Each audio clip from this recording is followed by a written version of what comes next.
Queridas irmãs, hoje 5 de abril, quarta-feira dessa Semana Santa, amanhã já entramos nesse grande momento, início desse tríduo pascal, quinta-feira santa, né, o dia que renovamos a nossa unidade. Com a igreja, é o dia também, por excelência, que os sacerdotes renovam, né, o seu ministério sacerdotal, é dia de rezarmos. Então, a partir de amanhã, a gente já entra numa grande semana, quer dizer, os grandes últimos dias dessa entrada triunfal. Mas hoje, ainda nessa quarta-feira santa, dessa Semana Santa, o Senhor quer trabalhar a nossa alma ainda nesse caminho, né, nesse percurso de preparação para esse mistério pascal. E a nossa comunidade também está vos oferecendo um grande retiro nessa Semana Santa. Então, ainda há tempo de você se inscrever. A partir de quinta-feira, quase todas as nossas casas irão viver esse tempo forte. Então, a casa que estiver mais perto de você, você pode viver esse tempo forte de retiro, preparando o nosso coração para a grande Páscoa, a grande celebração da ressurreição do Senhor. A primeira leitura de hoje, dando continuidade a esses dias, é o profeta Isaías, onde nós temos meditado ao longo do dia essa eleição, esse chamado de Deus que ele faz com cada um de nós e essa prefiguração de Jesus já a partir desse profeta Isaías.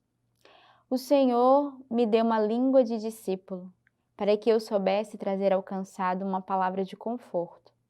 De manhã em manhã ele me desperta, sim, desperta o meu ouvido para que eu ouça como os discípulos. O Senhor abriu meus ouvidos e eu não fui rebelde. Não recuei, ofereci o dorso aos que me feriram e as faces aos que me arrancaram o fio da barba. Não ocultei o rosto às injúrias e os escarros. O Senhor virá em meu socorro, eis porque não me sinto humilhado. Eis porque fiz do meu rosto uma pederneira e tenho a certeza de que não ficarei confundido. Perto está aquele que defende a minha causa. Quem ousará mover a ação contra mim? Compareceremos juntos. Quem é meu adversário? Ele que se apresente. É o Senhor Deus que me socorrerá. Quem será aquele que me condenará? Então, a gente na segunda e na terça viu essa eleição de Deus, esse chamado, né? Percebemos na leitura toda a preparação já da eleição desse que iria cumprir a sua promessa. E hoje, mais uma vez, dando continuidade, e o versículo 4 vai dizer: o Senhor me deu uma língua de discípulo para que eu soubesse trazer ao cansado uma palavra de conforto. Então, qual é o primeiro papel do discípulo? É consolar, confortar aqueles que estão cansados no meio de nós. Não é só o cansaço físico, mas aqueles que espiritualmente estão cansados, desanimados, estão angustiados, tristes, né, que perderam a esperança. O papel do discípulo é trazer a esses a esperança, é renovar nesses o cansaço que foi perdido pelo pecado, pelas circunstâncias da vida. E aquele que é discípulo, ele abre os seus ouvidos. E é bonito porque aqui o profeta vai dizer: o Senhor abriu-me os ouvidos e eu não fui rebelde. Então, entrar nessa escuta é nos dar esse coração que acolhe. Eu não recuei. Quando nós dizemos não, quando nós somos rebeldes, é porque nossos ouvidos estão tampados à escuta da voz de Deus. É porque nós não queremos escutar o Senhor, é porque nós negamos a sua voz. Então, quando no seu coração há uma rebeldia ou há um não dentro de ti, significa que você não escutou Deus. Os seus ouvidos não estavam abertos à sua voz, porque aquele que abre os ouvidos e nos faz escutar a sua voz, nós somos capazes de responder sim, e nós não recuamos ao chamado de Deus. Nós não dizemos não, muito pelo contrário, nós entramos nesse mistério de aceitação como discípulo, que é passar pelas alegrias, mas também pelos sofrimentos. O salmo de hoje é o Salmo 68. É por tua causa que eu suporto insultos, que a confusão que me cobre o rosto, que me tornei um estrangeiro aos meus irmãos, um estranho para os filhos de minha mãe, pois o zelo por tua casa me devorará, e os insultos do que te insultam recaem sobre mim. O insulto partiu-me o coração até desfalecer. Esperei por compaixão e nada. Como alimento deram-me fel, e na minha sede fizeram-me beber vinagre. Louvarei com um cântico o nome de Deus e o engrandecerei com ação de graças. Os pobres vêm e se alegram. Vós que buscais a Deus, que o vosso coração viva, porque o Senhor ouve os indigentes, nunca rejeita seus cativos. Então esse salmo aqui já é explicando aquilo que Jesus vai viver na sua cruz, né, no seu caminho do Calvário. Ele que foi insultado, ele que foi coberto, né, de confusão. O Senhor que foi ali, deram a ele esse vinagre, né, deram a ele esse fel para que bebesse. Então ele vai narrar, o salmista, justamente esse percurso que Jesus faz nesse caminho de cruz, nessa preparação para a sua crucificação e morte. E o evangelho de hoje é o evangelho de São Mateus.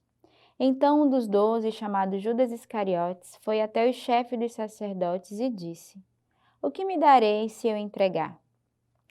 Fixaram-lhe então a quantia de 30 moedas de prata. E a partir disso ele procurava uma oportunidade para entregá-lo. No primeiro dia dos ázimos, os discípulos aproximaram-se de Jesus, dizendo: Onde queres que te preparemos para comer a Páscoa?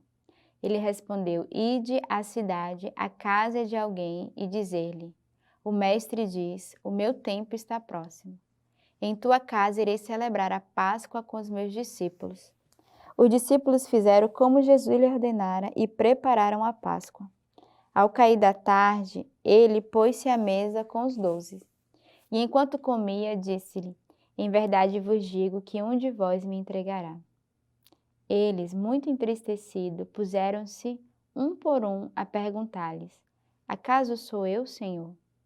Ele respondeu: O que comigo põe a mão no prato, esse me entregará. Com efeito, o Filho do Homem vai, conforme está escrito a seu respeito. Mas ai daquele homem por quem o Filho do Homem for entregue. Melhor seria para aquele homem não ter nascido. Então Judas, seu traidor, perguntou: Porventura sou eu, Rabi? Jesus respondeu-lhe: Tu o dizes. Então aqui estamos à volta da mesa, mais uma vez, como foi ao longo desses dias as leituras. E é ali que Jesus vai revelar o mistério da sua traição, né? Vai revelar o que de fato vai acontecer. E os discípulos, sabendo que no seu coração também há fragilidades, eles se perguntavam: será que sou eu? Por que eles se questionavam? Porque todos nós podemos trair. Não só ao Senhor, mas podemos trair um ao outro. Todos nós estamos propícios a viver esse mistério de traição. E aqui essa leitura é uma reflexão para cada um de nós. Como está o nosso coração diante do nosso irmão, diante do outro, diante da nossa família? Um coração que de fato deseja amar e perdoar, ou um coração que muitas vezes é traído pela vingança, que é traído pelo mal, pelo pecado. E aqui os discípulos se põem em questão. E mesmo Judas, lá no íntimo do seu coração, já sabendo, porque o início do evangelho vai dizer que ele vai perguntar o que fazer, né, para poder entregar Jesus, e ele entrega por 30 moedas, né, um valor muito significante para o tamanho preço que era a vida do Senhor. E no final o Senhor vai não só provocá-lo, mas ele vai, de uma forma muito metáfora, assim a gente pode dizer, ele vai dizer, tu dizes, ou seja, ele já está afirmando que ele seria o traidor. E às vezes o Senhor também fala ao nosso coração: cuidado, porque você não só pode me trair, mas como pode trair os teus. Então nessa quarta-feira peçamos ao Senhor a graça de nunca o traí-lo, e de que, ainda que caiamos nesse pecado da traição, recomecemos, caiamos de joelho, peçamos misericórdia e renovemos a nossa unidade, o nosso amor. Então, nessa quarta-feira, nos preparemos para viver o grande tríduo pascal, com esse coração unido ao coração de Deus, no desejo de amá-lo cada vez mais e de recomeçar sempre. Tenhamos uma semana santa e abençoada nessa escuta da vontade de Deus através da liturgia da nossa igreja. Que Deus os abençoe.